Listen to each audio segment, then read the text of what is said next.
The Mafia boss fired his secretary in front of 12 armed men.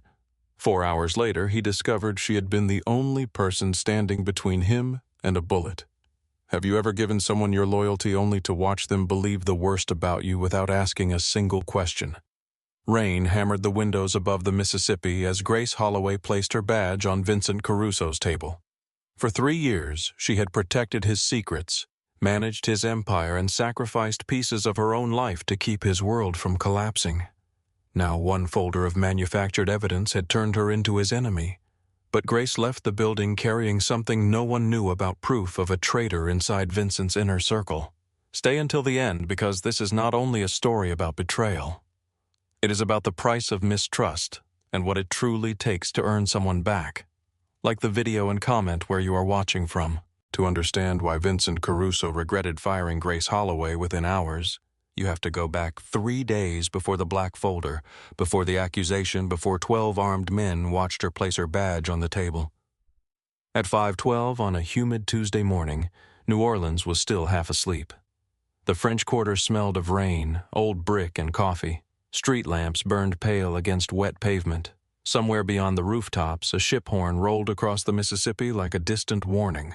Grace Holloway crossed the lobby of Crescent Harbor Logistics with a paper cup in one hand and a leather portfolio in the other. The building had once been a cotton warehouse. Vincent kept its brick walls, iron beams, narrow windows, and heavy doors. During the day, executives and shipping brokers filled its halls. Before sunrise, it belonged to cameras, armed guards, and quiet men who never appeared on the company website. The night guard straightened when Grace approached. "Morning, Miss Holloway." "Morning, Ben. Your daughter still have that fever?" He blinked, surprised. She remembered. "Broke sometime after midnight." "Good. Go home when Frank gets here. I already moved the 8 o'clock delivery review." Ben smiled. "Mr. Caruso know you moved it. He will in about 40 minutes. That why you brought 2 coffees?" Grace glanced at the cup in her hand. "One is mine." Ben looked toward the private elevator. "Sure it is." Grace stepped inside before he could see her smile. The elevator opened onto the dark top floor. Beyond the windows, barges drifted through gray mist on the Mississippi. Grace entered Vincent's office and turned on only the lamp beside his desk. She placed his black coffee on the right side of the desk, then arranged the morning briefs in 3 stacks. Urgent, important. Everyone else thinks it is important. She opened the top file and found photographs from a burned warehouse near Chalmette. Blackened steel, broken windows, 2 men being loaded into an ambulance. Grace studied the images for several seconds, then removed them from the folder. Vincent had a negotiation with a Baton Rouge shipping union at 7:30. If he saw the injuries first, he would cancel it and make decisions while angry. In Vincent's world, angry decisions ended with businesses closing or families leaving Louisiana before nightfall. Grace placed the photographs inside her desk drawer. She had just opened Vincent's calendar when the private elevator chimed. He entered without a coat, his dark suit jacket folded over one arm. At 38, Vincent Caruso had the kind of stillness that made other people lower their voices. He was not the largest man in a room, but he was always the man the room arranged itself around. His black hair was damp from the rain. A pale scar cut through one eyebrow. He carried no briefcase. Grace carried what he needed. Vincent stopped beside his desk. His eyes moved from the coffee to the files, then to Grace. "What are you hiding?" Grace did not look up from the calendar. "Good morning to you too. The warehouse report is missing 3 pages. You counted from the doorway. I know how thick the file was last night." Grace turned another page. "You have a negotiation in 20 minutes. What happened at the warehouse? 2 guards were injured. Both are alive. The fire is contained."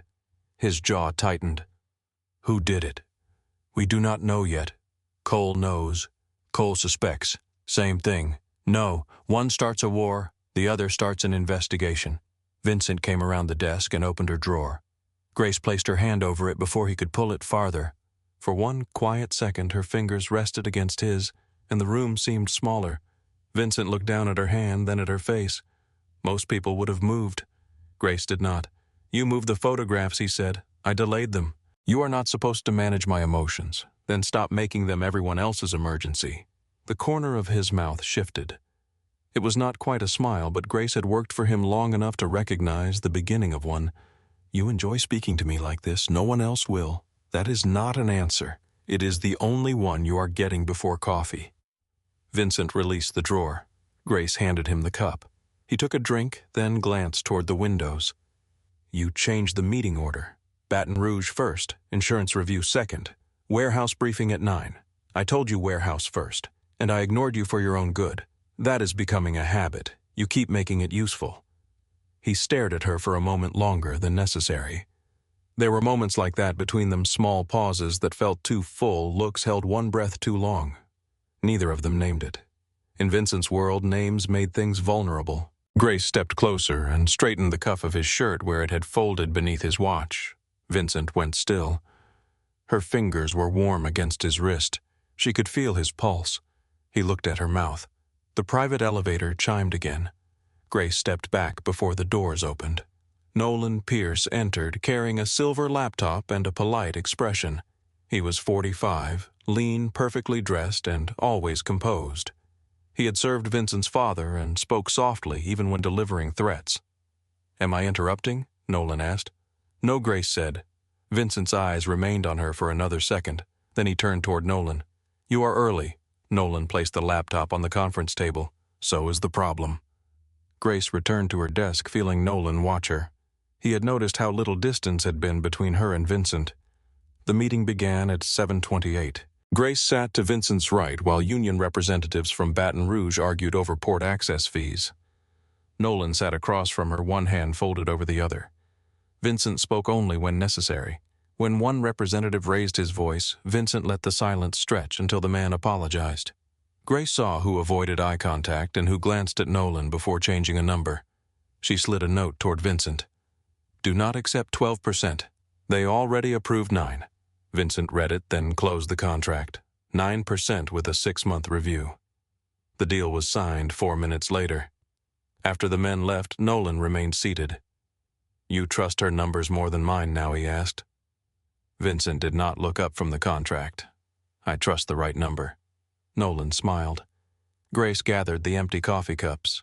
She felt the sting inside the exchange, though Vincent seemed not to. Nolan had spent years earning his place beside the Caruso family. Grace had arrived as an executive assistant and, without asking for power, had become the person Vincent consulted before almost every important decision. Nolan could forgive ambition. What he could not forgive was influence without permission. At 9:10, Grace finally showed Vincent the warehouse photographs. He studied each image in silence. "Who are the injured guards, Daniel Ruiz and Peter Shaw?" "Families, Ruiz has a wife and 2 sons. Shaw lives with his mother. Cover everything. Hospital wages, housing if they need it. Already done." Vincent looked up. "Of course it is." Grace closed the folder. "You say that like it disappoints you. It concerns me. What does that you handle things before I know they are broken? That is the job." "No. Your job is to manage my office." Grace met his gaze. "My job became whatever kept this place standing." Vincent noticed the faint shadows beneath her eyes. "When did you last sleep Sunday?" "It is Tuesday. I am aware of the calendar. I made it." He reached for the phone on his desk. "Go home. You have the Port Authority at 10. Nolan can sit in." Grace's expression sharpened. "Nolan can advise. He cannot tell when Commissioner Bell is bluffing. And you can. He scratches the side of his neck whenever he lies." Vincent lowered the phone. "You watch people too closely. I work for you. It is a survival skill." Vincent had inherited the Caruso organization at 29 after a betrayal inside his family left 6 men dead outside Biloxi. He trusted systems because they could be tested and leverage because it could be measured. People were different. Grace was the exception he never admitted he had made. At 11:30, her phone buzzed. She glanced at the screen and saw her younger sister's name. Lily. Grace stepped into the hallway before answering. "You remembered," Lily said. Grace leaned against the brick wall. "I always remember." "You forgot last year. I called at 11:58. It was still her birthday." Lily laughed. "Mom wants dinner at 7. She made that chicken thing you like. Chicken merengue. She calls it French chicken. She has been corrected. She does not care." Grace looked through the glass wall into Vincent's office where he stood speaking with Nolan. "I will be there," Grace said. "A real promise or a Vincent promise?" Grace's smile faded. "The kind where you mean it until he needs something," Lily explained. "I will be there at 7. Okay." After the call, Grace saw her reflection in the office glass, dark hair pinned neatly, white blouse, black skirt, the same armor she wore every day. Behind it, Vincent turned and caught her gaze. He knew something was wrong, but Nolan handed him another file before he could approach. At 12:40, the Baton Rouge meeting was moved to 6:30 that evening. Grace stared at the updated calendar. She could send Nolan or let someone else solve the evening's problems. Instead, she opened Lily's message and typed, "I am so sorry, something changed. I will make it up to Mom this weekend." The reply came almost immediately. Of course it did. Grace read the 4 words twice. Vincent emerged from his office while she was deleting the dinner from her calendar. "You had somewhere to be." Grace locked her phone. "It can wait. Family. My mother's birthday." Vincent glanced at the time. "Go." The union changed the meeting. "I know. You need me there. I need the agreement signed. And you know what happens when Nolan negotiates percentage protections?" Vincent studied her face. "Does it always wait what your life?" Grace looked down at the calendar. For the last 3 years, she lifted her eyes. Yes, something unsettled crossed his face. Then his office phone rang.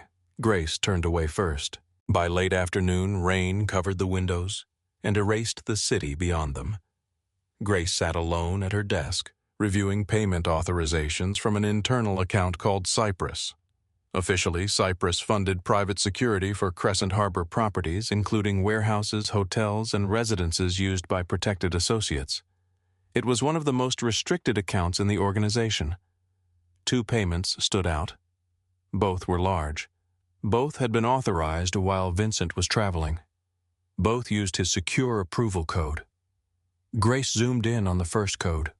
9 digits. The 5th digit sat slightly higher than the others. She opened an older payment approved directly from Vincent's encrypted device. The formatting differed by a fraction of an inch. Most people would never have seen it. Grace spent her life noticing what others missed. She pulled 6 months of Cypress records, then 12. A pattern emerged.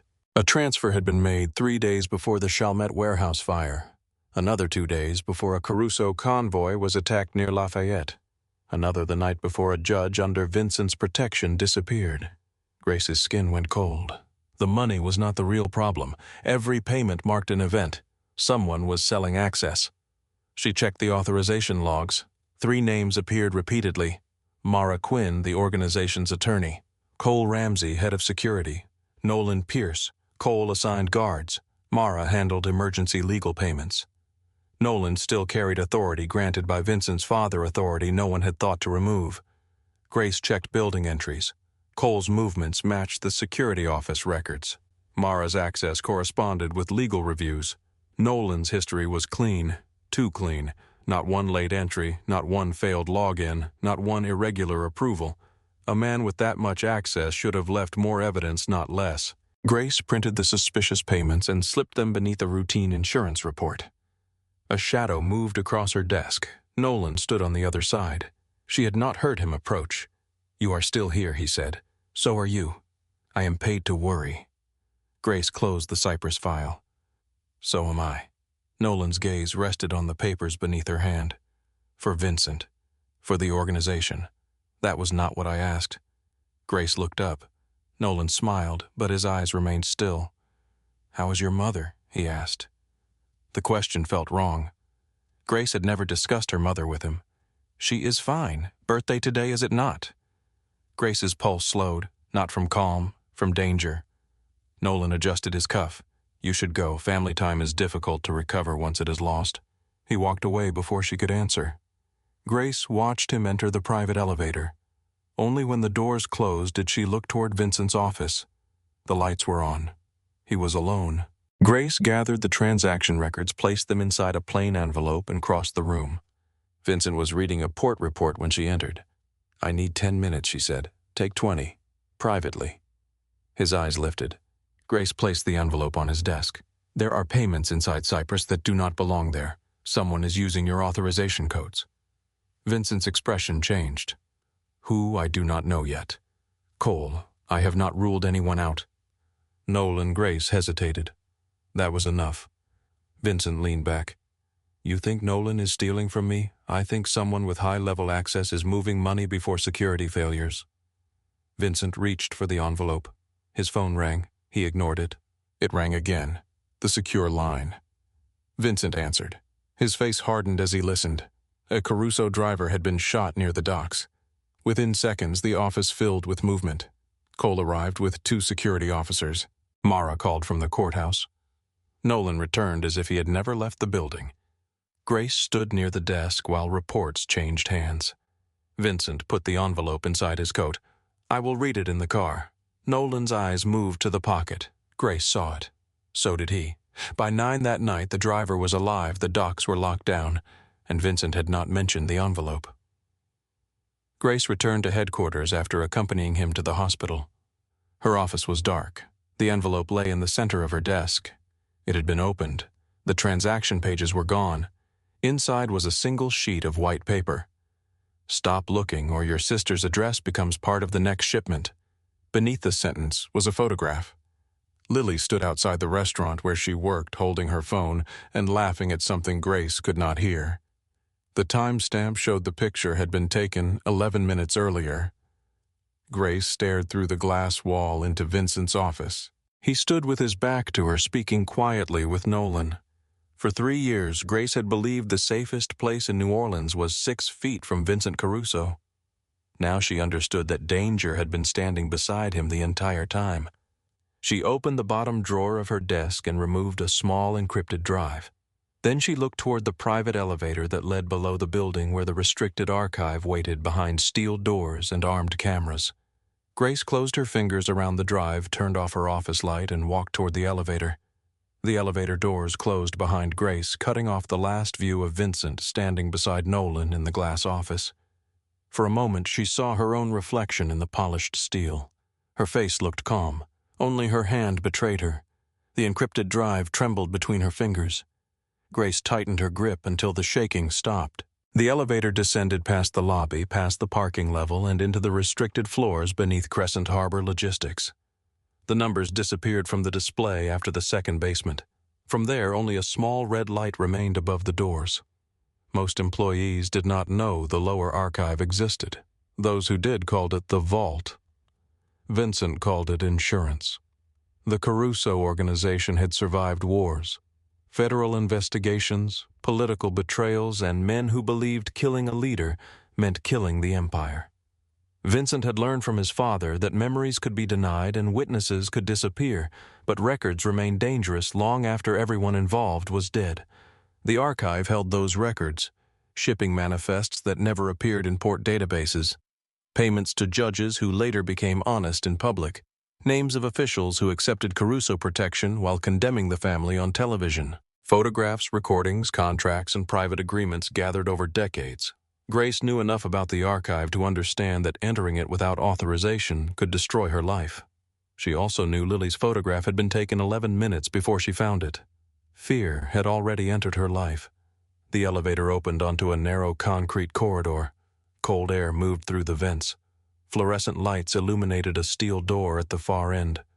A camera above it turned slightly as Grace approached. She stopped before the access panel. Her employee badge would not open the archive.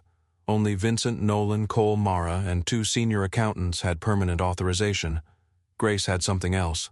6 months earlier, a hurricane warning had forced the company to activate emergency protocols. During the confusion, Vincent had ordered Grace to learn every continuity procedure in case the executive team became unreachable. One protocol generated a temporary administrative code for the person managing his office. The code was supposed to expire after the storm. Grace had tested it 2 weeks later. It still worked. She entered the numbers. The panel flashed red. Grace held her breath. Then it turned green. A lock released inside the steel door. She stepped through and entered a second chamber where another camera faced the security terminal. Grace placed her hand on the biometric scanner. Access denied appeared on the screen. She expected it. Reaching beneath the terminal, she opened a maintenance panel and pressed the reset switch Cole had once shown her during a security failure. The camera above her tilted toward the ceiling. 90 seconds. That was all the system allowed before restoring itself. Grace entered the emergency code again, opened the inner door, and slipped inside. The archive was colder than the corridor. Rows of black server cabinets stretched beneath white lights. The constant hum of cooling fans filled the room. There were no windows, no clocks, and no sound from the city above. Grace moved to the main terminal. She inserted the encrypted drive and searched for Cyprus. A password request appeared. She entered the account name, followed by Vincent's standard emergency phrase. Rejected. She tried Nolan's authorization sequence. Rejected. 37 seconds remained before the camera returned. Grace opened the payment record she had memorized earlier and studied the irregular approval code. The raised fifth digit was not an error, it was a marker. She entered the 9-digit code as a password. The Cyprus directory opened.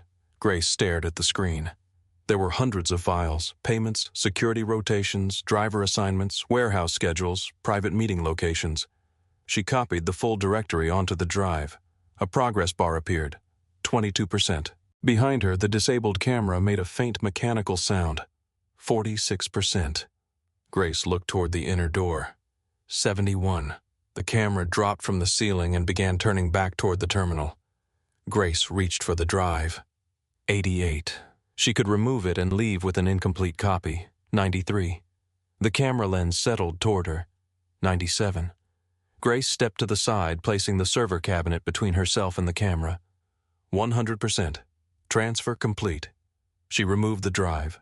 The terminal remained open. Grace should have left. Instead, she noticed a second folder beneath the financial records. It contained no account name, only a date. Friday. She opened it. The first file was a map of New Orleans with several locations marked in red. Crescent Harbor headquarters, Vincent's house in the Garden District, a private airfield near Lakefront Airport, 3 warehouses along the river. The second file contained photographs of Vincent entering restaurants, hotels, court buildings, and private residences. Each image included a date-time vehicle route and number of guards. Grace felt the cold deepen around her. She opened another file. It contained the names of judges, witnesses, and business owners under Caruso protection. Beside each name was an address, family connection, and security weakness. Some entries had been crossed out. Grace recognized 2 of them. One was the judge who had disappeared 6 months earlier. The other was a warehouse manager killed during what police called a robbery. She scrolled farther. A future schedule appeared. Friday, 5:30 in the morning. Dock 9. Vincent Caruso. Final window. Grace read the line twice. Then she copied the hidden folder. The camera above the terminal turned. A soft alarm sounded. Grace shut the directory and moved toward the door. She reached the outer corridor as the archive system restored itself behind her. No guards appeared. No alarm sounded upstairs. Grace stepped into the elevator and pressed the top floor. Only after the doors closed did she allow herself to breathe. What she did not see was the notification appearing on a private laptop 3 floors above. Nolan Pierce sat alone inside a conference room with the lights off. A red message flashed across his screen. Cyprus archive accessed. He checked the time. Then he opened the security feed. Grace appeared in the corridor outside the vault, her face pale but determined. Nolan leaned back in his chair. He had suspected she would investigate. He had not expected her to move so quickly. For 18 months, Nolan had sold Caruso routes and security information to Elias Kane. He had survived by understanding Vincent better than anyone else believed they did. Vincent trusted slowly. He punished quickly. The only person capable of interrupting that pattern was Grace. She made him pause. She asked questions others were afraid to ask. She noticed details that armed men ignored. Nolan had once believed her influence was temporary. Then Vincent began rescheduling meetings because Grace questioned the timing. He rejected contracts when she marked a clause. He stopped making certain decisions until she returned to the room. She had no official authority. That made her more dangerous. Nolan opened a program hidden inside the security network. He copied Grace's active login token from the archive record. Then he routed previous Cyprus transfers through her credentials. One by one, 18 months of stolen information became hers. He altered camera timestamps. He created false access records showing Grace entering the archive during late hours. He attached an external account registered under her name. The account contained money she had never seen and withdrawals she had never made. Then, Nolan opened the anonymous messaging system used by Vincent's security team. He typed a single sentence. "The betrayal is inside your office. Check Grace Holloway's access history." He sent it directly to Vincent. By the time Grace returned to the top floor, Nolan's conference room was empty. She stepped from the elevator and looked toward Vincent's office. The lights had been turned off. Only her desk lamp remained. She sat down, opened her handbag, and removed a second encrypted drive. Grace connected the first drive to her computer and began creating a duplicate. She did not trust the Caruso network, so she disconnected the computer from the office system and used a private encryption program. The duplicate took 11 minutes. During that time, she called Lily. Her sister answered on the third ring. "You missed dinner. I know. Mom saved you a plate. Listen to me carefully." Lily became quiet. Grace looked across the dark office. "Go home with someone tonight. Do not walk to your car alone." "What happened?" "Nothing yet. That is not comforting. I need you to trust me." "Grace, are you in trouble?" Grace watched the private elevator. "I am handling something at work." "That means yes. Stay with Mom tonight. Lock the doors. Do not answer for anyone you do not know." Lily's breathing changed. "Should I call the police?" "No." The answer came too quickly. Grace softened her voice. "Just stay inside. I will call you in the morning. You always say that when you do not want me asking questions. I love you." Lily was silent for a moment. "I love you too." Grace ended the call and removed the duplicate drive. She placed the original inside the lining of her coat beneath a loose seam near the waist. The duplicate went into a padded envelope. At 10:30, she left through the public lobby and walked 6 blocks to a courier service that remained open all night. A tired clerk sat behind thick glass watching a game on a small television. Grace wrote Cole Ramsey's name on the envelope. She added instructions. "Deliver at noon unless canceled by the sender. Signature required. Personal delivery only." She paid in cash. The clerk placed the envelope in a locked cabinet. Grace watched until the key turned. She returned to the office shortly before midnight. Vincent had not come back. Nolan's office door was closed. Grace sat at her desk and opened the copied files from the drive. The financial transfers were only the surface. Cyprus payments went to companies in Texas, Mississippi, Florida, and Alabama. Each company had been created within weeks of a security failure. The same legal service had registered all of them. Grace searched the service name. Nothing appeared. She checked the address. A mailbox in Mobile? Then she examined the approval history. The earliest transfers began 18 months earlier. Grace's account had not possessed access to Cyprus until 11 months ago. That alone proved the records had been altered. She copied the discrepancy into a separate document. The private elevator chimed. Grace closed the files. Vincent entered first. Cole followed him. Nolan came behind them. Vincent's face was unreadable. He carried a black folder. Grace knew what was inside before he reached her desk. "Conference room," he said. His voice held none of the familiarity from that morning. Grace stood. "Vincent, I need to speak with you alone." Nolan stopped several feet away. Vincent looked from Grace to the dark computer screen. "You will have an opportunity to speak, not in front of everyone." Cole's eyes narrowed. Vincent opened the conference room door. "Now, Grace." She heard it in his tone. The decision had already begun forming. Grace reached for the folder in her handbag, then remembered Lily's photograph. If Nolan could place a man outside the restaurant, he could place someone outside her mother's house. She followed Vincent into the conference room. 12 men were summoned. Mara arrived from home wearing a dark coat over her clothes. Senior accountants sat beside security officers. 2 members of the Caruso family entered without greeting anyone. Grace stood at one end of the black walnut table. Vincent sat at the other. Nolan placed the black folder before him. Grace felt the drive hidden inside her coat. Vincent opened the report. "Did you access the Cyprus archive tonight?" "Yes." A murmur moved around the room. "Did you use an emergency administrative code?" "Yes." "Did you copy restricted files?" Grace looked at Nolan. His expression carried concerned patience and the quiet satisfaction of a man watching a door close. "Yes." Vincent's fingers tightened around the silver pen in his hand. Did you transfer information outside this building? I moved a copy somewhere it could not be erased. Where I cannot tell you here. Nolan leaned forward. Why not? Grace kept her eyes on Vincent. Because the person responsible may be in this room. Several men began speaking at once. Vincent raised one hand. The room fell silent. He looked at Grace with an expression she had never seen directed at her. Suspicion. Do you have evidence? Yes. Show me, alone. Nolan opened the black folder and removed a bank statement. This account was created under Miss Holloway's name 8 months ago. It received payments connected to the stolen information. Grace glanced at the page. The address was hers. The signature resembled hers. Even the security questions had been answered with details from her personnel file. It is false. Nolan added access records and photographs to the table. Her credentials entered the archive 9 times. Her account sent travel schedules to an outside server. Her name is on the bank account. She admits copying the files. Grace turned toward Vincent. Look at the dates. Look at where I was. Vincent's gaze sharpened. Nolan spoke before he could ask. The location records were also altered. We cannot rely on them. Convenient, Grace said. Nolan's voice remained calm. You were the person managing Vincent's calendar. You knew exactly when he would be away. Grace took a step toward the table.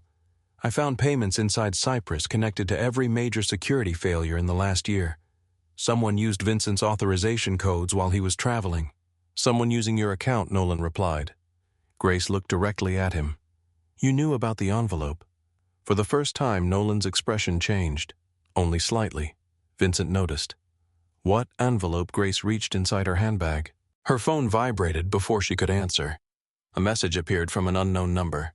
Say his name, and Lily dies before you reach the elevator. A photograph loaded beneath the words. Lily sat inside their mother's kitchen.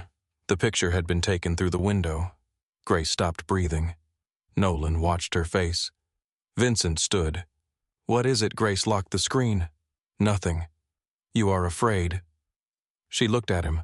Not at Vincent Caruso, the man who controlled the docks and decided who could conduct business along the river. At the man who had trusted her with every weakness except the one that mattered. I need 5 minutes with you, she said. Nolan closed the folder. She had 3 days to come to you. Instead, she entered the archive and removed evidence. Grace faced Vincent.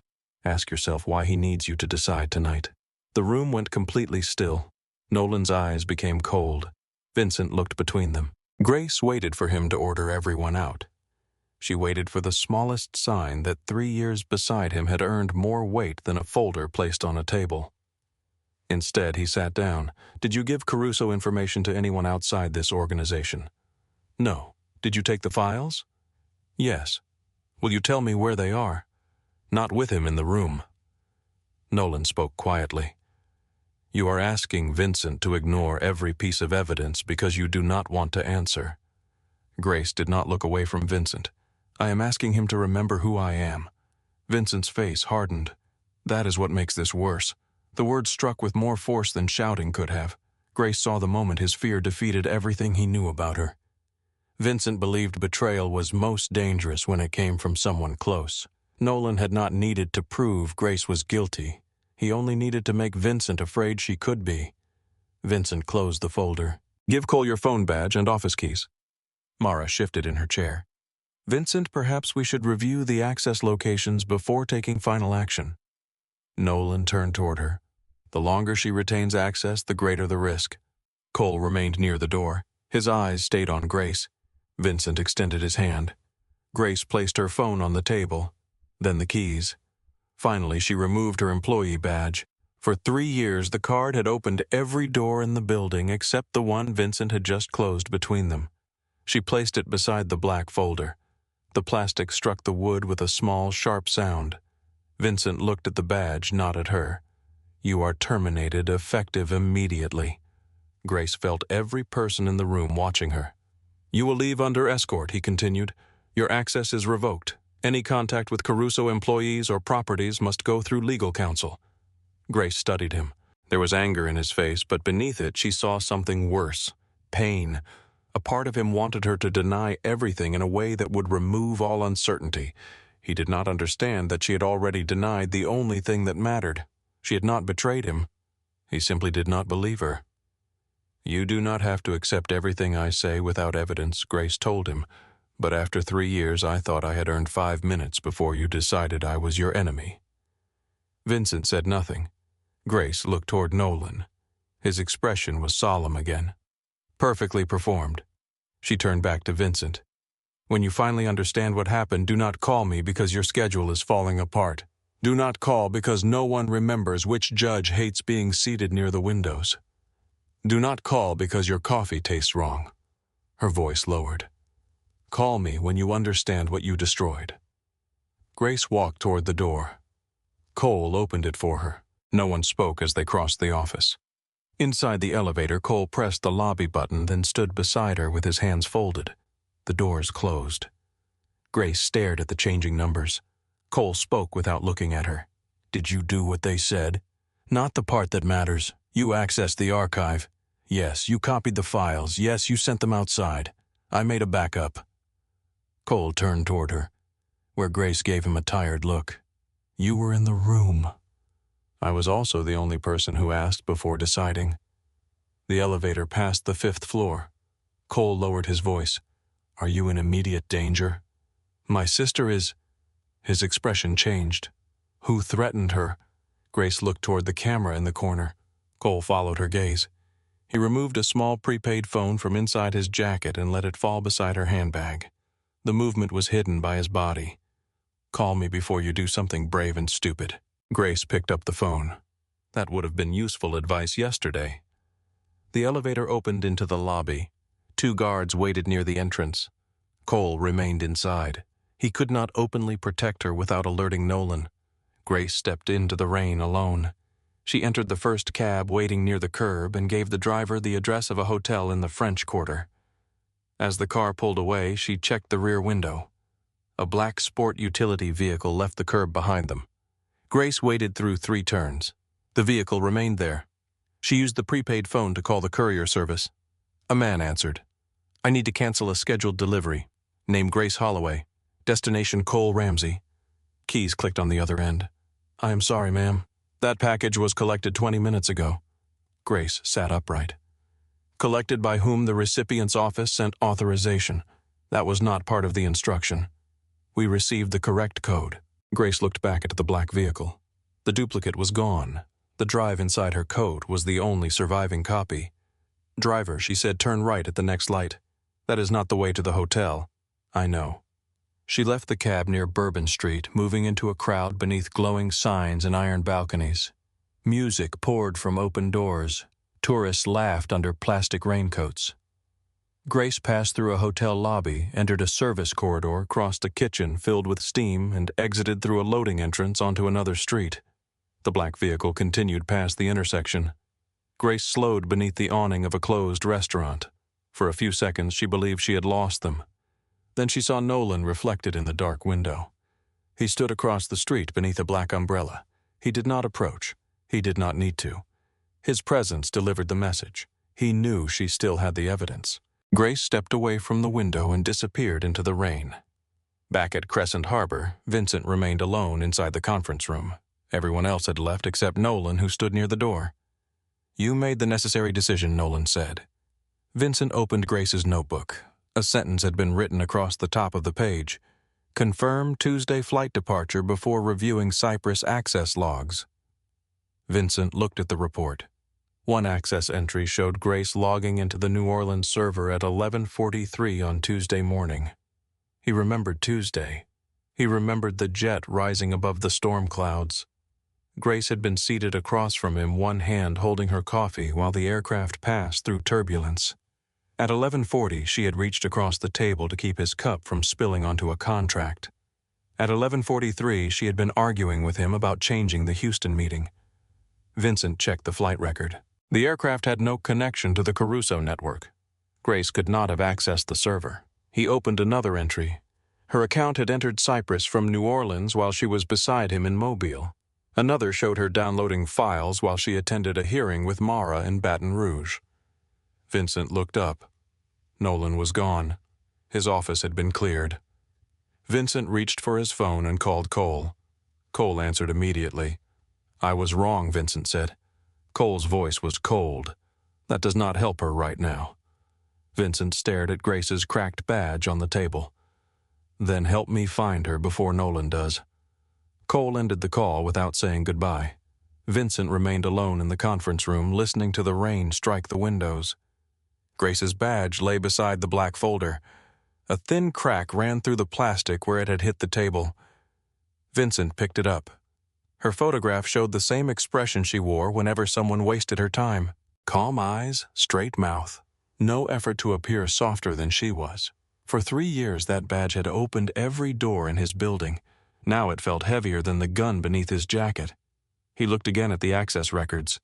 11:43 in New Orleans. Grace had been on the jet. 4:20 in Mobile. Grace had been beside him in a private dining room taking notes while he negotiated with a shipping broker. 9:16 in Baton Rouge. Grace had been sitting behind Mara in federal court. The evidence did not merely contain errors. It had been constructed around Grace's movements by someone who knew her schedule in detail. Someone who knew Vincent would look at the accusations before he looked at the times. Someone who understood exactly how fear worked inside him. Vincent called Nolan. The number was disconnected. He tried Nolan's private line. Nothing. He crossed the office and entered Nolan's room. The desk had been emptied. The framed photograph of Nolan standing beside Vincent's father was gone. A small glass of whiskey remained near the window untouched. Nolan had not fled in panic. He had prepared. Vincent opened the bottom drawer. Empty. The safe behind the painting stood open. Inside were only 2 spent shell casings and a white envelope. Vincent removed it. His name was written across the front. Inside was a single card. "You always believed betrayal would come from someone you loved. I only gave you what you expected." Vincent crushed the card in his fist. Cole entered behind him. His coat was wet. Rain darkened the shoulders. 2 security officers waited outside the office. "Grace used the prepaid phone 20 minutes ago," Cole said, "where she called the courier service. The package she left for me was collected using authorization from my office. You did not collect it." "No." Vincent looked toward Nolan's empty safe. "He has the copy. Maybe." Cole placed a tablet on the desk. The prepaid phone connected near Bourbon Street, then went dark. "Traffic cameras caught her leaving a cab. We found the vehicle following her. Who owns it?" "A shell company registered in Mississippi. Kane, most likely." Vincent turned. "Find Grace before Nolan reaches her." Cole did not move. "You already said that." Vincent's eyes narrowed. Cole held his gaze. "I need to know what happens when we find her. We protect her. From Nolan, from everyone, including you." The room went quiet. Vincent stepped closer. Cole had challenged him before, but never with this much anger. "If she refuses to come back," Cole continued, "do your men force her into a car? No. If she refuses your protection, we keep her alive from a distance. If she refuses to speak to you," Vincent looked toward Grace's dark office, "then she does not speak to me." Cole studied him, searching for the command beneath the answer. He found none. "Good," he said. "Because she is not one of your warehouses.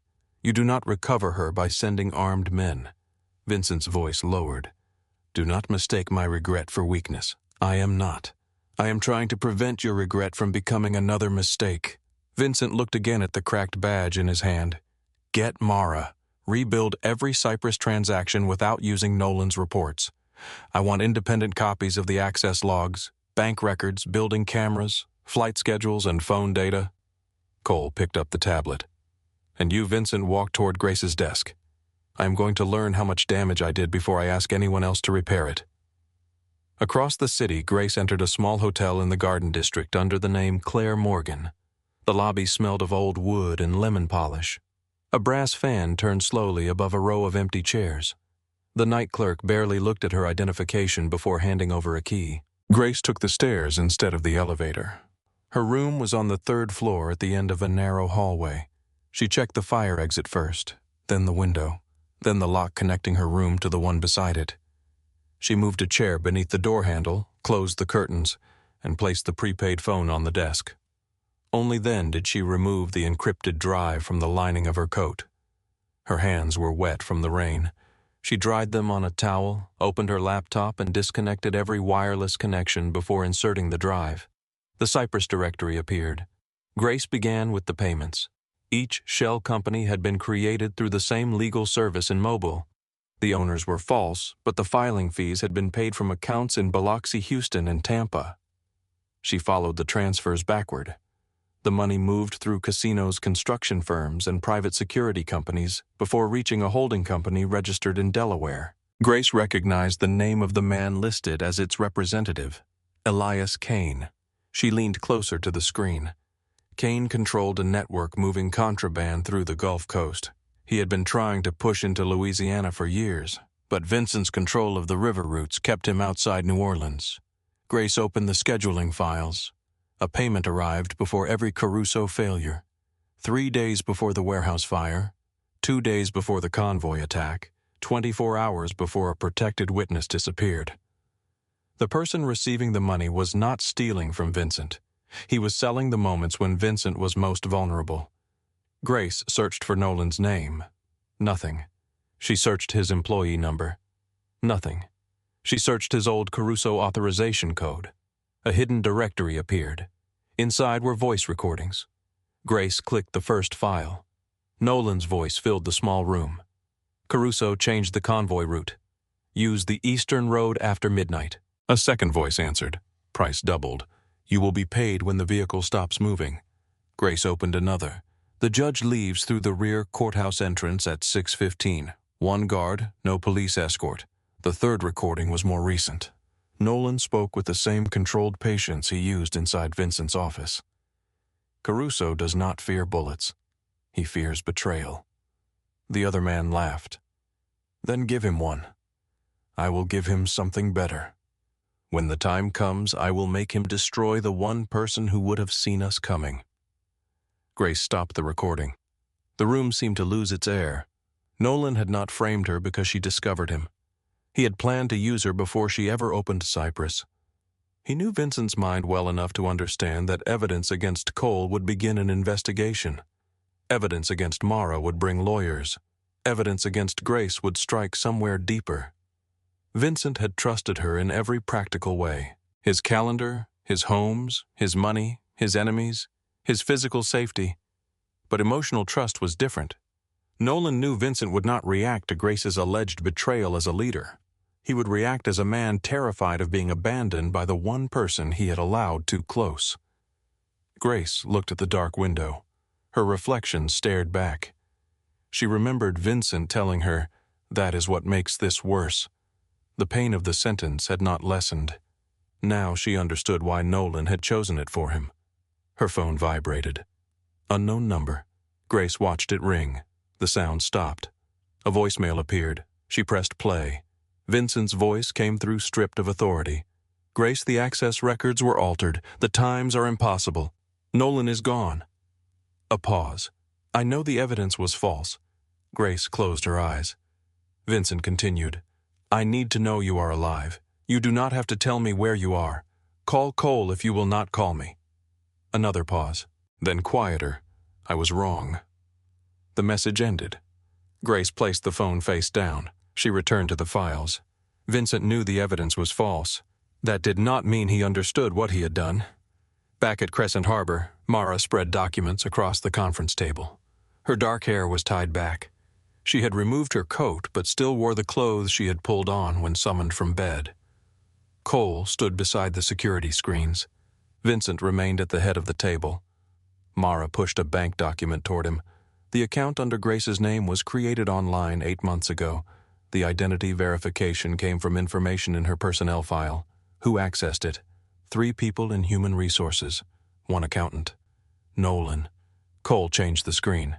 The account application was submitted through Nolan's office terminal, but the connection was routed through a public network. Vincent's face did not move. Mara placed another page on the table. The signature is a scanned copy from Grace's employment agreement.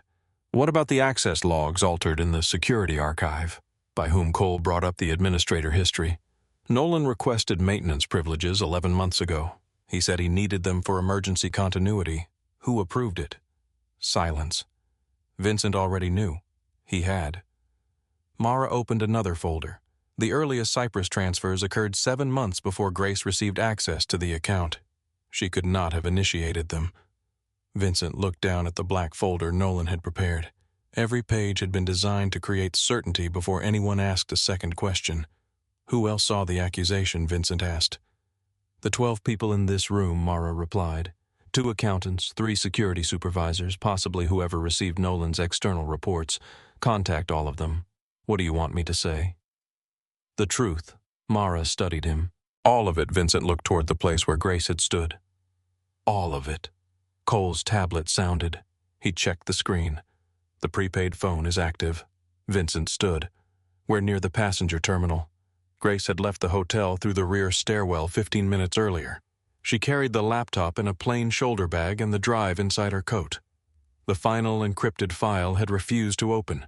She needed a stronger system than the hotel laptop could provide. The New Orleans Union Passenger Terminal offered crowds cameras, public internet terminals, and multiple exits. It was not safe, but nowhere in the city felt safe anymore. She entered beneath the large station clock. Travelers moved through the bright concourse, dragging suitcases behind them. Announcements echoed from the ceiling. A child cried near a vending machine. An elderly couple argued over printed tickets. The normality of it all felt unreal. Grace chose a seat facing the main entrance. She placed the laptop on her knees and connected the drive. The encrypted folder required a sequence based on older Cyprus transactions. She compared dates, payment amounts, and location codes. A pattern formed. Each number corresponded to a port designation. Mobile, Biloxi, Tampa, New Orleans. Grace entered the sequence. The file opened. A map appeared. Dock 9 was marked in red. A schedule listed Vincent's arrival at 5:30 Friday morning. A second page showed guard positions, vehicle routes, and escape paths. Grace checked Vincent's calendar from memory. He had no scheduled meeting at Dock 9. Nolan intended to create one, or force him there. She opened the next document. It contained Grace's own movements. Her apartment, Lily's restaurant, her mother's house, Crescent Harbor, the hotel she had entered less than an hour earlier. Grace's breath caught. Nolan had found the hotel. She closed the map and looked toward the station entrance. A man in a gray suit stood beneath the departure board. Nolan. He carried no umbrella now. His coat was dry as if he had arrived before the rain began. Their eyes met across the concourse. Nolan did not hurry. He walked toward her with the confidence of a man who believed every exit already belonged to him. Grace closed the laptop and slipped the drive into her palm. The prepaid phone rang. Vincent. She answered without speaking. For several seconds, neither of them said anything. Vincent heard a train announcement behind her. Grace. She watched Nolan move through the crowd. You found the timestamp, she said. Yes. And now you believe me. Yes. Grace's voice remained quiet. No. You believe the flight log. Vincent stood inside the security office at Crescent Harbor watching maps fill the screens. The words landed harder than accusation. Tell me where you are, so your men can bring me back so I can keep you alive. You should have thought about that before you handed Nolan my name. I know. You do not know. Vincent closed his eyes. Grace continued. You are standing in your building surrounded by guards thinking about being wrong. I am dealing with what your mistake allowed him to do. Vincent heard movement behind her. Is Nolan there? Grace looked at the man approaching. Yes. Cole immediately signaled 2 teams. Vincent gripped the phone. Move towards security. No, Grace, I am in public. If I run, he knows I'm afraid. If your men enter with weapons, people get hurt. Vincent forced his voice to remain steady. What do you need? The question stopped her. For 3 years, Vincent had told people what they needed. He rarely asked. Grace looked toward the nearest camera. Keep the line open. Send Cole without a convoy. No visible weapons. Vincent turned toward Cole. You heard her. Cole was already moving. Nolan reached the row of seats. He sat beside Grace, leaving one empty chair between them. To anyone watching, they looked like co-workers waiting for a train. You made this expensive, Nolan said. Grace kept the phone hidden beneath her coat. You threatened my sister. I encouraged you to make responsible choices. You framed me for treason. Nolan looked toward the departure board. Vincent did the rest. Grace studied his profile. Why Cain? Because Cain understands value. Vincent trusted you. Vincent inherited me. The words carried old bitterness. I served his father for 14 years. I kept this organization alive while Vincent was still learning which fork to use at political dinners, and that made it yours. It should have made me more than an advisor." Grace held the drive inside her closed hand. "Cain promised you New Orleans, the Gulf Coast." Nolan finally looked at her. "Vincent was born into power. Men like me build it. Men like him inherit the chair and call the rest of us loyal. You were not loyal." "No, I was patient." A station announcement covered the silence between them. Grace asked, "Why use me?" Nolan smiled faintly. "You were not supposed to become important." "Important to the organization to him?" Grace said nothing. Nolan leaned back. "When you arrived, you were efficient, quiet, replaceable. Then he began waiting for your opinion. He changed meetings because you disliked the room. He rejected men I had approved because you noticed they lied. You sold his routes because he listened to me. I sold his roots because he mistook inheritance for strength." Nolan's gaze sharpened. "But you made the solution easier." Grace looked at him. "If I framed Cole, Vincent would investigate.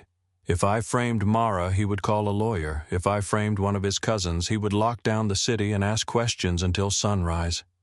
Nolan's voice lowered. "But you—" He gave a quiet laugh. "He needed you to be loyal. The idea that you were not loyal cut too deeply for him to think." Grace felt the truth of it and hated Nolan for understanding Vincent so well. "You counted on his feelings. I counted on his fear." Nolan glanced toward her coat. "Give me the drive." "No, you are protecting a man who threw you out in front of 12 people. I am protecting the people whose names you sold. Do not pretend this is still about principle. It stopped being about Vincent when you put my sister in a photograph." Nolan's expression changed. The politeness disappeared. "You think the station cameras protect you. I think you need me alive long enough to unlock the files. That is true." Grace's fingers tightened around the drive. Nolan leaned closer. "What do you imagine happens now Vincent apologizes, returns your badge, and you go back to preparing his coffee?" Grace looked toward the entrance. Cole had entered. He wore a plain, dark coat. No guards surrounded him. He moved slowly through the crowd. Nolan followed Grace's gaze. He stood. "Give me the drive." Grace remained seated. Cole approached from the opposite aisle. "Nolan," he said. Several travelers turned at the sound of his voice. Nolan looked at the station cameras. "You cannot arrest me." "No." Cole stopped 10 feet away. "But you are going to step away from her." Nolan smiled. "Still following orders." "Not yours." Grace rose. She moved toward Cole and placed the drive in his hand. Nolan's eyes followed it. The crowd shifted as a train began boarding. Travelers filled the aisle between them. Nolan stepped backward. Cole signaled the security officers waiting near the exits. For a moment, Grace thought they had him.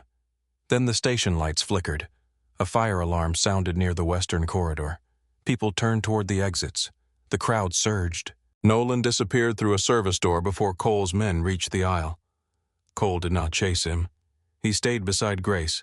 That choice told her Vincent had given a different order. "Are you injured?" Cole asked. "No.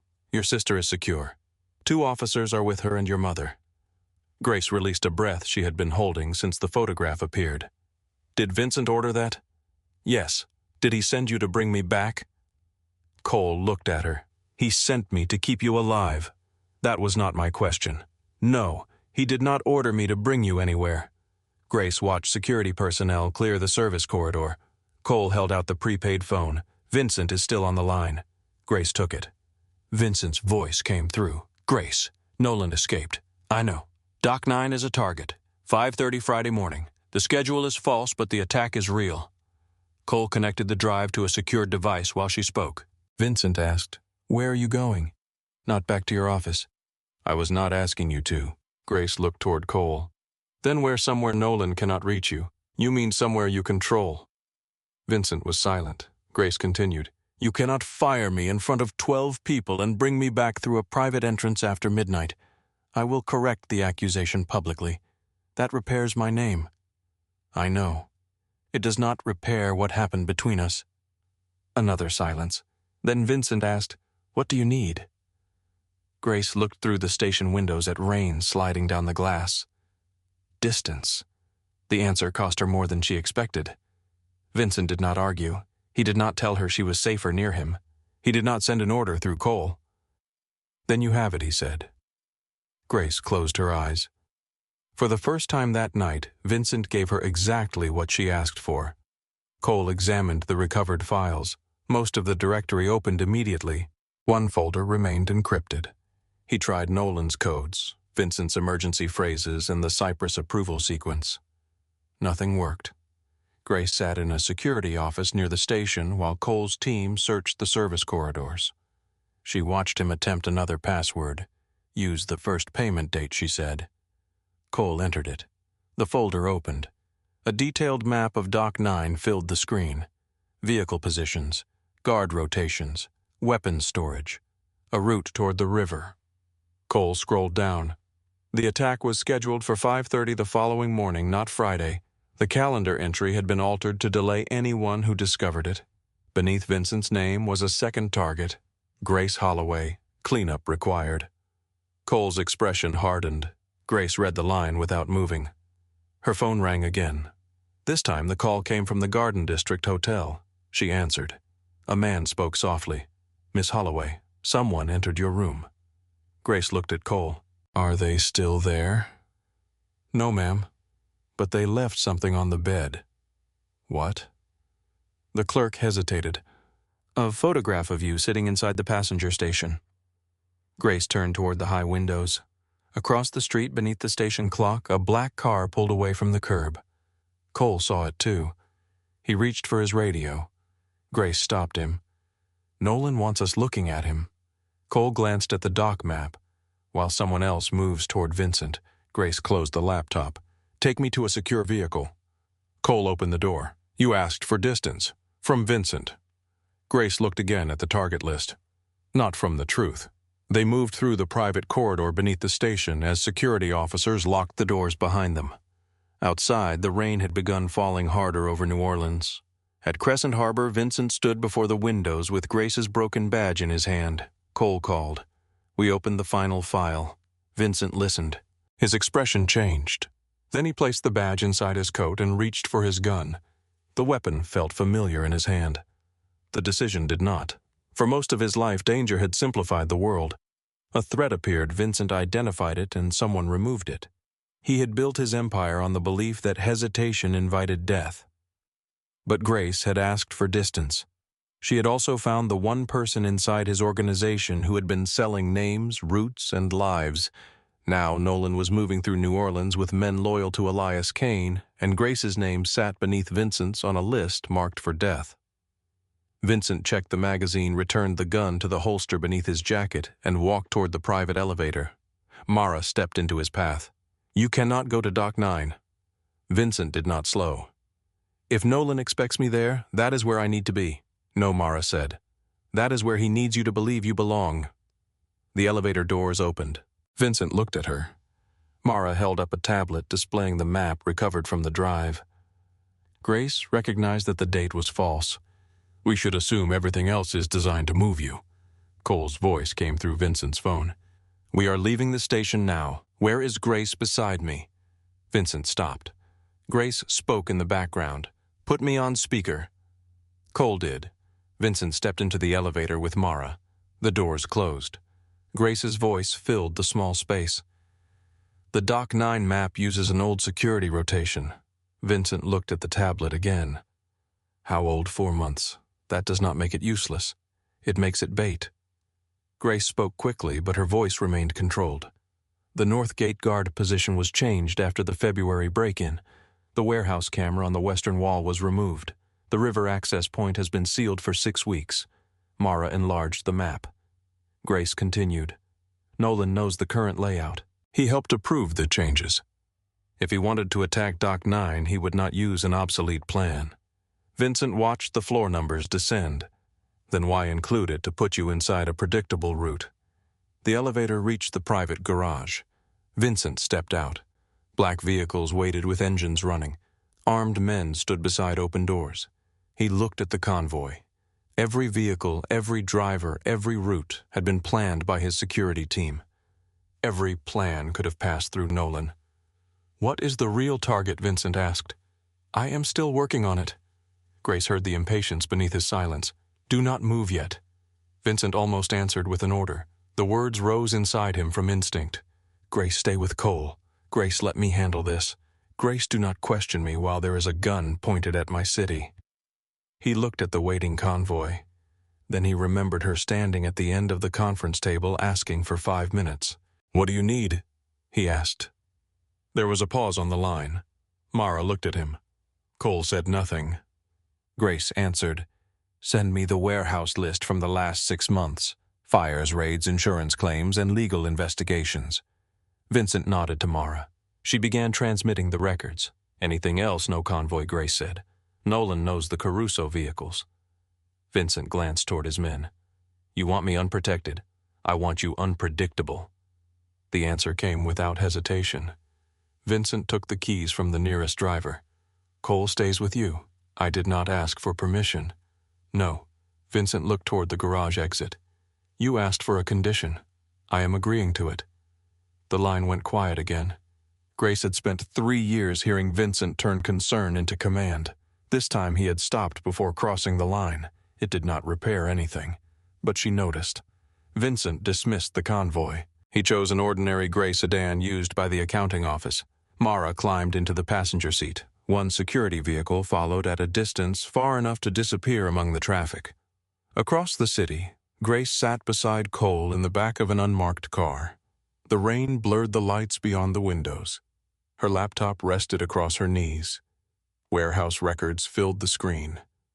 Cole drove with one hand while speaking quietly into an earpiece. "Your mother and sister are being moved. We're a secure residence outside the city." Whose Cole glanced at her through the mirror. Not Vincent's. Grace returned to the records. Good. She compared every Cyprus payment with every attack and legal event. A warehouse fire near Chalmette. A convoy ambush outside Lafayette. A raid on a storage building near the airport. A customs investigation connected to the river. Each incident had cost Vincent money men or political protection, but one location appeared repeatedly without ever being attacked. Warehouse 17. It was an older building near the industrial canal officially used for damaged shipping equipment and archived customs documents. Grace opened the insurance file. The structure had almost no commercial value. Its contents did. 2 years of port manifests had been transferred there while Crescent Harbor completed a records audit. Those manifests contained the names of shipping brokers, inspectors, political officials, and private companies connected to disputed cargo. If the records disappeared, Elias Kane could erase his connection to the stolen routes. Nolan could destroy the evidence linking him to the shell companies. Grace opened the Dock 9 map again. A notation near the eastern gate contained a maintenance code. She entered it into the archive search.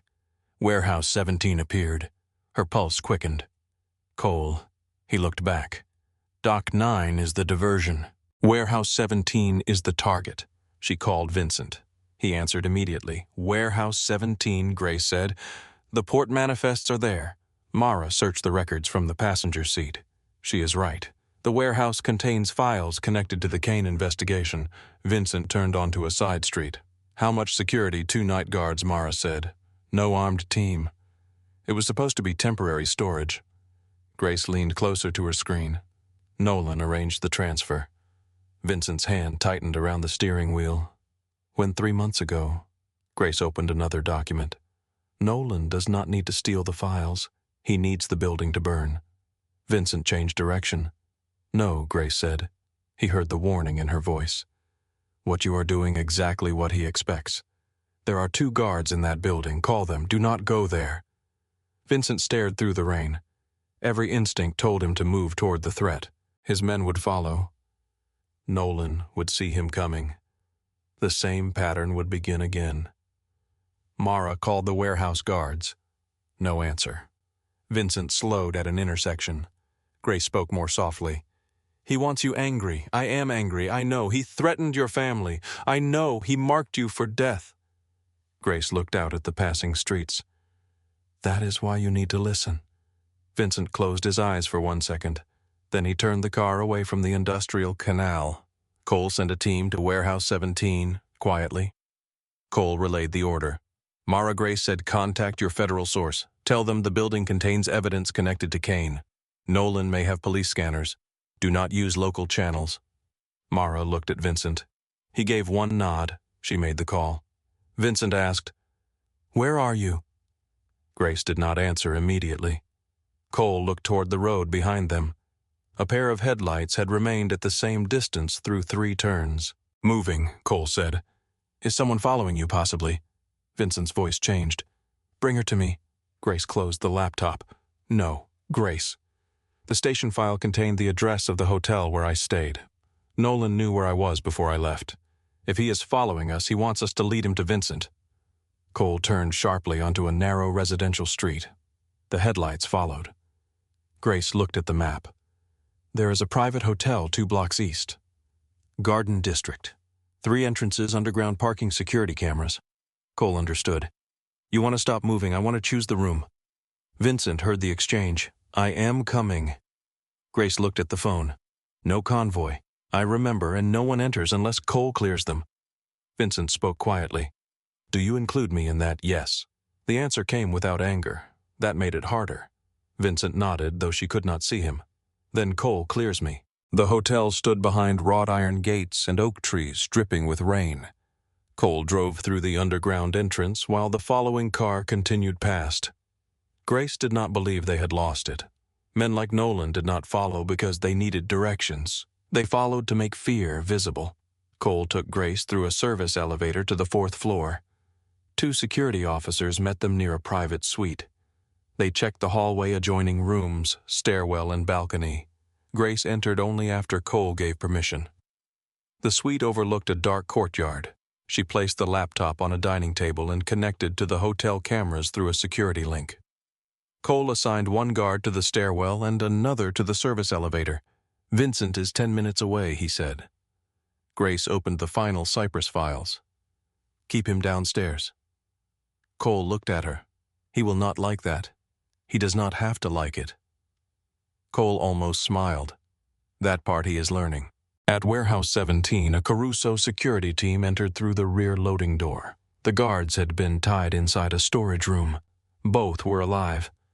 Several containers of fuel had been placed along the walls. Timers were connected to ignition devices near the records archive. The team disabled the first device. The second timer continued counting down. 9 minutes. Federal agents were still 20 minutes away. Mara received the report and relayed it to Grace. Grace studied the warehouse plans. The old fire suppression system uses a separate electrical panel. Mara found the diagram. If they cut the main power, the timers lose the signal. The doors will lock. There is a manual release near the eastern loading dock. Vincent listened from the hotel garage. He had arrived alone in the gray sedan. Cole had not yet cleared him to enter. For the first time in years, Vincent Caruso stood outside a building in his own city and waited for someone else to decide whether he could cross the door. He did not enjoy it. He remained there anyway. The warehouse team cut the power. The timers went dark. Emergency locks engaged. 1 guard reached the manual release before smoke filled the eastern corridor. The loading door opened. Men carried the records outside beneath heavy rain while federal vehicles approached from the highway. The fire never began. The evidence survived. Grace let out a slow breath. "Nolan lost the warehouse," Mara said. "No," Grace replied. "He expected us to find it." Cole turned toward her. "What makes you say that the files were too easy to connect once we ignored Dock 9? A sound came through the hotel camera feed. The service elevator stopped on the 4th floor. Cole looked at the screen. No one appeared when the doors opened. Then the hallway lights went out. Cole drew his weapon. "Move away from the door." Grace closed the laptop and backed toward the bedroom. One of the security officers spoke through Cole's earpiece. "Stairwell clear." The second officer did not answer. Cole tried again. "James, report." Silence. A soft knock sounded at the suite door. 3 taps. Patient. Familiar. Nolan's voice came through the wood. "You always did make everything more difficult than it needed to be." Grace's body went cold. Cole moved beside the door. He signaled for her to enter the bedroom and lock it. Grace shook her head. Nolan spoke again. "Cole, if you fire through that door, the woman in room 412 dies." Cole looked at the hotel map. Room 412 was beside the stairwell. A guest, possibly a hostage. Nolan continued. You have 30 seconds to leave the suite. Grace reached for the hotel phone and silently activated the emergency recording system.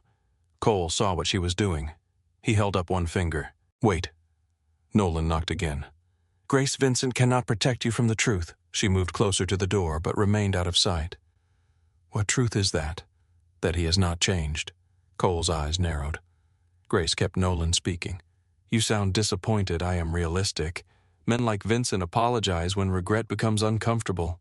He will say everything you need to hear. He will correct your record.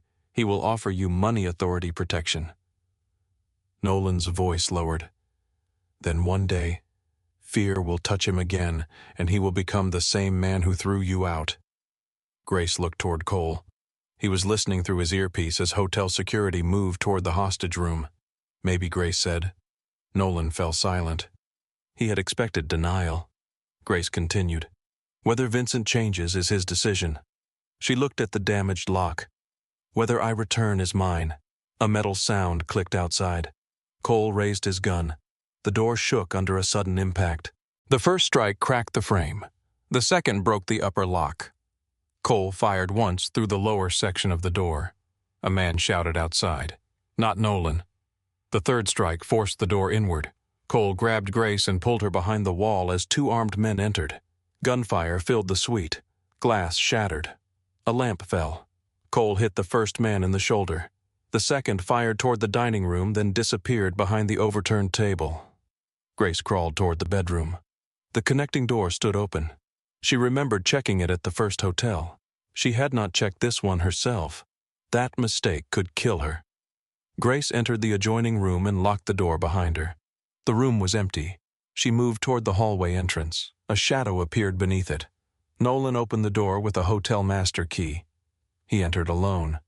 His dark coat was wet. Blood marked one cuff, but his expression remained composed. Cole is occupied, he said. Grace backed toward the balcony. You lost the warehouse. The warehouse was never the only objective. You wanted the manifest destroyed. I wanted Vincent separated from his men. Nolan closed the door. He came alone, did he not? Grace said nothing. Nolan smiled. You told him to. He listens to you even after you leave. He held out his hand. The drive. It is not here. I know. Nolan moved closer. You gave it to Cole, but you opened the files. You know what has been copied and where it was sent. Grace reached the balcony doors. Rain blew against the glass. Nolan removed a gun from beneath his coat. Tell me who has the records. Grace looked at the weapon. Federal agents. His face changed, only for a second. It was enough. You contacted them, he said. Mara did. On your instruction. You always thought a title made someone important. Nolan's jaw tightened. Grace opened the balcony door. Rain swept into the room. Below them, the courtyard lay 4 floors down. Nolan aimed the gun. Step away from the railing. Grace obeyed. She had no weapon, no safe exit. But the emergency recorder remained active through the hotel system. She needed Nolan's confession. You sold the routes to Kane, she said. I sold information Vincent was too careless to protect. You arranged the convoy attack. Kane arranged it. You gave him the route. Nolan's eyes narrowed. Do you think anyone will care about the distinction? The families will. Families recover. The judge did not. He knew the risks. And the warehouse manager, Nolan's expression held no regret. He should not have changed the delivery schedule. Grace kept her voice steady. You created the account under my name. Yes. You used my personnel file. Yes. You threatened Lily. I gave you an opportunity to stay quiet. You marked me for cleanup. Nolan stepped closer. You were supposed to leave the city. I was supposed to disappear so Vincent could believe he had punished the traitor. You should have accepted the freedom. Grace almost laughed. You took my name, threatened my family, and tried to kill the man I protected for 3 years. You did not offer me freedom. Nolan raised the gun. I offered you survival. The hallway door opened behind him. Vincent entered. His gun was pointed at Nolan's back. Put it down. Nolan did not turn. Rain moved through the open balcony door and across the carpet. Grace saw Vincent's face. There was no hesitation in it, only rage. Nolan smiled faintly. You came alone. Vincent's eyes remained on the weapon aimed at Grace. Put the gun down. You know how this ends? Yes. Vincent's finger tightened against the trigger. Grace recognized the look in his eyes. It was the same expression he had worn before destroying competitors, ending alliances, and making decisions no one dared question. Nolan had betrayed him. He had threatened Grace. Vincent wanted blood, and every part of his world had taught him that wanting it was enough. Vincent, Grace said. He looked at her. Just once. That was all she needed. Do not make this another decision you cannot take back. Nolan moved. His gun swung toward Vincent. Cole entered from the adjoining suite and struck Nolan's arm before he could fire. The weapon discharged into the ceiling. Vincent crossed the room in 2 steps and drove Nolan against the wall. The gun fell. Vincent pressed his own weapon beneath Nolan's jaw. Cole held Nolan's arm behind his back. Nolan breathed hard but still managed to smile. There he is. Vincent pushed the barrel higher. The man she knows you are. Grace stepped closer. Vincent. He did not look away from Nolan. Grace spoke quietly. He confessed. The hotel recorded it. Nolan's smile disappeared. Mara entered behind Cole with 2 federal agents. She held up her phone. So did I. Vincent remained still. One movement of his finger would end the man who had sold his people, framed Grace, and placed a gun in front of her heart. For years, Vincent had believed restraint was something weak men praised, after stronger men protected them. Now, Grace stood a few feet away, watching to see whether he understood the difference between power and control. Vincent lowered the gun. Cole pulled Nolan away from the wall. Federal agents secured his hands. Nolan looked at Grace as they moved him toward the hallway. He will fail you again. Grace met his eyes. That is no longer your decision. Nolan was taken from the room. The gunfire stopped. Hotel security cleared the 4th floor and found the missing officer wounded but alive. The guest in room 412 had been tied to a chair. She was frightened but unharmed. Rain continued entering through the balcony door. Grace stood beside the overturned bed, breathing slowly as the room settled into silence. Vincent holstered his weapon. He saw the red mark forming around her wrist where Nolan had grabbed her. He reached toward it. Grace stepped back. The movement was immediate, instinctive. Vincent froze. His hand remained between them for 1 second before he lowered it. I did that, he said. Grace looked at the bruise. Nolan did this. I taught you that when it mattered, I might not believe you. His voice was quiet. That is what I did. Grace turned away. She picked up the chair Nolan had knocked aside and placed it upright, needing something ordinary to do with her hands. Vincent removed the cracked employee badge from inside his coat. He placed it on the table. Grace looked at it. The photograph had been scratched. A line crossed the lower corner where the plastic had broken. Vincent did not offer an explanation. He did not speak about Nolan's false evidence. He did not remind her of the bank account or the altered logs. You asked me for 5 minutes, he said. Grace remained silent. I gave a man who hated you more consideration than I gave you. She looked at him. Vincent's face held no defense. Only the truth. I was afraid of what your betrayal would mean, he continued. So I punished you before I had to feel it. Grace's eyes burned. You punished me for something you were afraid I might have done. Yes. And if the timestamp had matched, Vincent said nothing. Grace understood the answer. Without that single impossible detail, he might never have questioned the folder. The knowledge hurt more than the accusation. Vincent pushed the badge toward her. I can restore your position. Grace looked at the card but did not touch it. No, your own staff. Full authority over operations. No, you can name the salary. Her expression changed. Not anger? Exhaustion? You still think the problem can be solved by giving me more of your world. Vincent's hand closed around the edge of the table. I'm trying to repair what I took. My position was not the only thing you took. I know. No, you know the words. Grace looked around the damaged hotel room. For 3 years I canceled dinners, missed birthdays, and learned every detail of your life. I knew when your shoulder hurt. I knew which meetings made you angry. I knew which men lied before they finished shaking your hand. Her voice tightened. You knew I was useful. Vincent looked at her. I knew more than that. did you?" Grace stepped toward the door. "Because I became so necessary to you that no one noticed I had stopped having a life that belonged to me." Vincent did not try to block her. Grace paused beside him. "I do not want my job back. What do you want?" She looked down at the cracked badge. "A world that does not disappear when you stop believing in me." Grace left the room. Vincent remained beside the table while the rain moved across the floor. The following morning, the same 12 people returned to the conference room at Crescent Harbor. Grace's chair remained empty. No black folder sat on the table. Vincent stood rather than taking his usual seat. Mara placed the corrected evidence before every person present. The bank account, the altered access logs, Nolan's authorization history, the voice recordings, the threats against Lily. No one spoke. Vincent looked at each face in the room. Grace Holloway uncovered a conspiracy inside this organization. His voice carried evenly through the silence. She entered the archive because she found evidence that Root's names and security records were being sold to Elias Kane. Several men lowered their eyes. Vincent continued.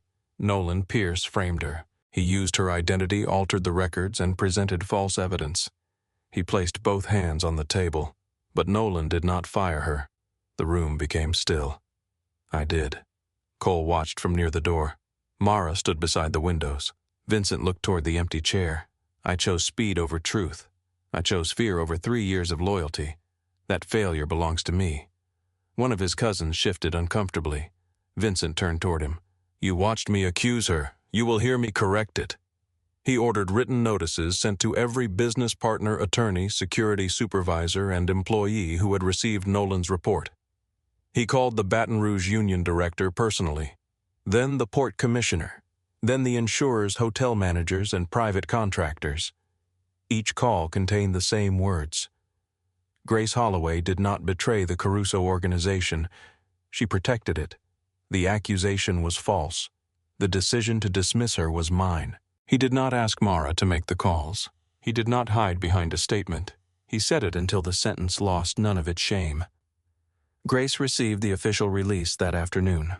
Her attorney reviewed the document at a small office near St. Charles Avenue. It cleared her of every accusation and confirmed that she had uncovered the internal conspiracy. The Caruso organization offered compensation for reputational damage, lost wages, legal costs, and the threat made against her family. Grace accepted only the amount her attorney considered appropriate. She returned the employment contract unsigned. 3 weeks later, Grace stood outside a glass office overlooking the river. The sign beside the door read Grace Holloway, Chief Operations Officer, Gulf Meridian Security. She touched the letters once before entering. Her new office was smaller than Vincent's. The desk was lighter. The windows faced east instead of west. No one had placed coffee beside her files. Grace set down her own cup, opened the morning schedule, and heard employees gathering in the conference room. They were waiting for her decision. Not Vincent's, hers. Across New Orleans, Vincent stood alone inside his office at Crescent Harbor. Grace's old desk remained empty. Her lamp had been removed. Her files were gone. No handwritten notes waited beside his coffee. He looked at the space where she had spent 3 years holding his world together. For the first time, Vincent understood that missing Grace and deserving her were not the same thing. For 3 weeks, Vincent left Grace's desk untouched. No one sat there. No one moved the chair. Each morning, a new assistant placed coffee beside his files, and each morning Vincent took one drink before setting it aside. Too sweet, too hot, too late. The problem was not the coffee, he knew that. Still, he found himself looking toward the empty desk whenever the elevator opened. Grace never appeared. Crescent Harbor continued without her because organizations did not collapse when one person left. Meetings were rescheduled, documents were corrected, calls were returned. People learned the tasks Grace had once completed before anyone noticed they needed doing. The work survived. Something else did not. Vincent began recognizing how much of Grace had disappeared inside the role he gave her. Her handwriting remained in the margins of old contracts. Do not agree until Mara reviews Section 14. His shoulder is worse today. Move the final meeting. Call Lily before 7. He had seen those notes for years without understanding what they cost. Grace had carried his empire in one hand and the remains of her own life in the other. He had rewarded her by doubting the hand that protected him. On the 22nd day after Nolan's arrest, Vincent stood inside the conference room with Cole and Mara. The black walnut table had been cleared. No weapons were visible. Vincent placed a new policy document in front of them. Cole read the first page. Independent review. Yes. For every internal accusation. For every accusation involving theft, betrayal, or security compromise. Mara turned to the second page. No termination based on evidence provided by one advisor. Yes. The accused person receives a private response meeting. Yes. Cole looked up. And security can delay your decision. Vincent met his gaze. Security can stop it. Cole leaned back. You understand what you are giving me. The authority to prevent me from repeating the same mistake. That is not a small thing. It should not be. Mara closed the document. Does Grace know about this? No. Are you going to tell her Vincent looked through the windows toward the river? If the changes are real, they should exist whether she sees them or not. Cole studied him for a moment. Then he signed. Mara signed after him. Vincent added his name last. Across the city, Grace stood at the head of a conference table that belonged to someone else. Gulf Meridian Security occupied 3 floors of a modern building near the river. The company protected cargo terminals, private vessels, and commercial shipping routes across Louisiana and Mississippi. Its offices smelled of new carpet and printer ink instead of tobacco, old brick, and gun oil. No guards watched the elevators. No one lowered their voice when the owner walked past. Grace was still learning the silence of ordinary business. She wore a navy suit and had left her hair down for the first time in years. A folder waited in front of each department head. The men and women around the table were watching her, not because Vincent had chosen her, because the decision was hers. The Port Authority wants us to reduce the bid by 8%, a finance director said. Grace opened the contract. If we reduce the price, where do you cut overnight patrols? No, vehicle coverage, none. The director shifted. Then we lose the contract. Grace turned a page. They want the same protection for less money because the previous company underreported incidents. Show them the true incident rate. Separate the emergency response cost from routine coverage. Keep the overnight patrols. The company president, Anthony Mercer, sat near the window.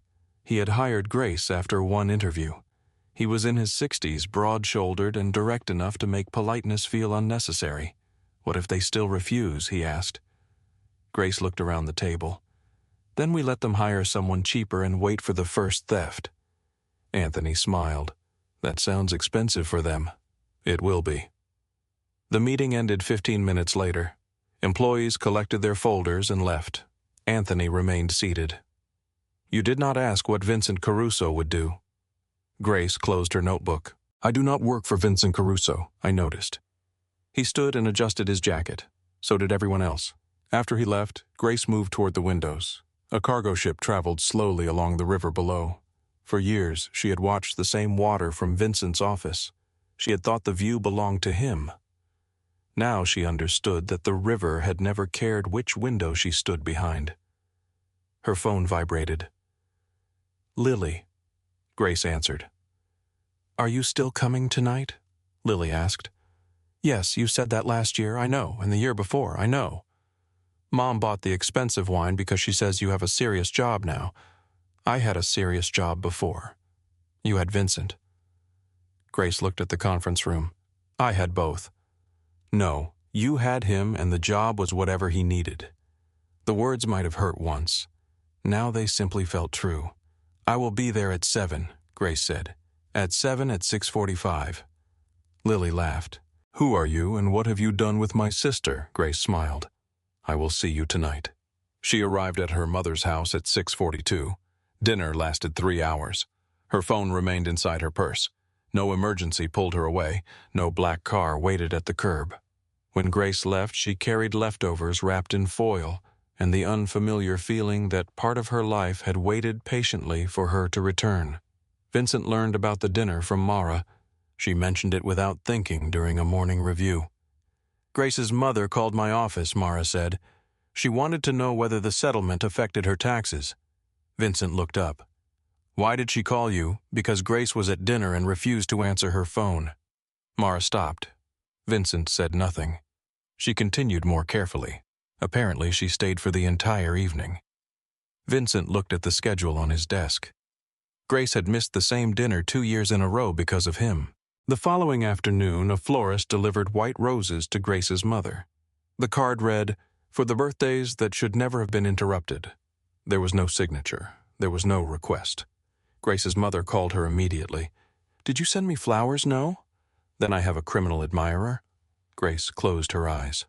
"What does the card say?" Her mother read it aloud. Grace stared at the wall of her office. She knew Vincent's handwriting. She knew his habit of choosing white flowers because his mother had considered red roses too obvious. "Throw them away if you want," Grace said. "They are beautiful, I know." Should I be angry? Grace looked toward the river. No. Should you? I am working on it. 2 days later, Vincent arrived at Gulf Meridian just after 6 in the evening. He came alone. The receptionist had gone home. Most of the lights were off. Grace saw him through the glass doors. Dark suit. No security detail. No flowers. No folder. He stood in the hallway without knocking. Grace finished reading the page in front of her before rising. She opened the door but did not step aside. "What are you doing here?" Vincent looked into the office, then back at her. "I am not here to offer you your job. That is a promising beginning. I am not here to discuss Crescent Harbor. Better, I would like to buy you coffee." Grace folded her arms. "You own 3 restaurants with expensive coffee machines. I was thinking of a place neither of us owns." She studied him. Vincent did not fill the silence. That was new. Why, she asked. "Because I want to speak to you. You are speaking now. I want to listen." Grace almost smiled. Almost. "There is a cafe on Magazine Street," she said. "Saturday morning, 10 o'clock. Vincent nodded. "I will be there. This is not forgiveness, I know. It is not a promise, I know. If I change my mind, I will not call. I know." Grace watched him. "You have been practicing those words?" "No." He looked at her with tired honesty. "I have been hearing them." On Saturday, Vincent arrived at the cafe 20 minutes early. He chose a table near the back, then reconsidered and moved closer to the window where Grace could see him before entering. At 10:15, she walked through the door. Vincent stood. Grace removed her coat and placed it on the empty chair. "You are late," he said. She lifted one eyebrow. He caught himself. "I am glad you came." That was better. They sat. A server approached. Vincent almost ordered for her. He stopped. Grace noticed. "I will have black coffee," she said. The server looked at Vincent. The same. When they were alone, Grace folded her hands around the edge of the table. "You said you wanted to listen." Vincent nodded. She told him about Gulf Meridian. The company had good people and outdated systems. The port contract could double its revenue, but the security teams were spread too thin. Anthony wanted expansion. Finance wanted caution. Vincent listened for nearly 2 minutes before speaking. "You should move the vehicle unit under operations and replace the regional director." Grace leaned back. "You are doing it again." He stopped. "Trying to solve something I did not ask you to solve." "Yes." Vincent looked down at his coffee. "Start again."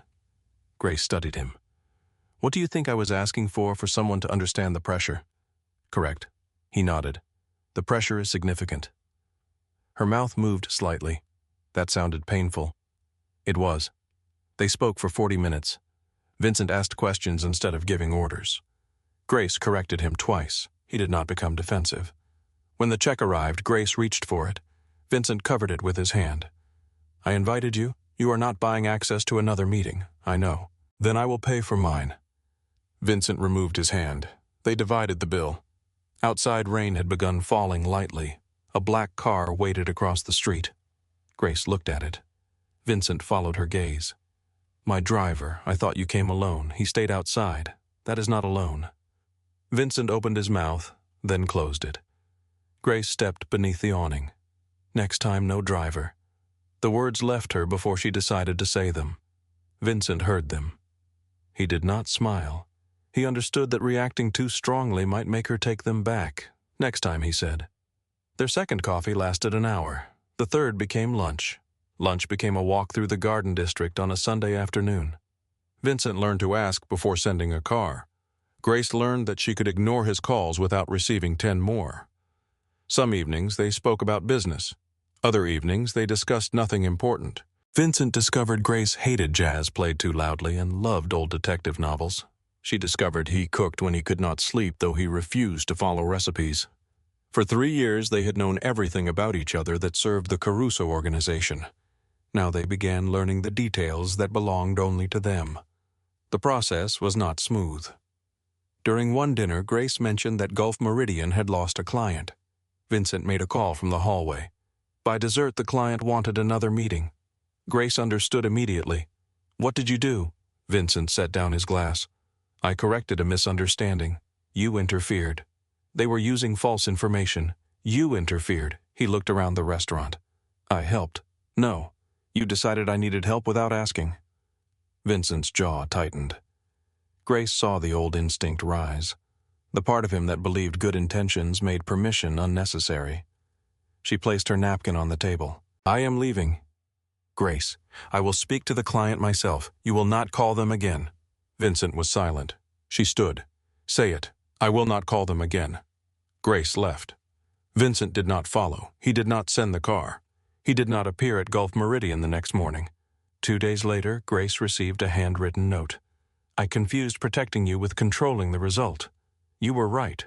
No excuse followed." Grace placed the note inside her desk drawer. She called him that evening. Months passed.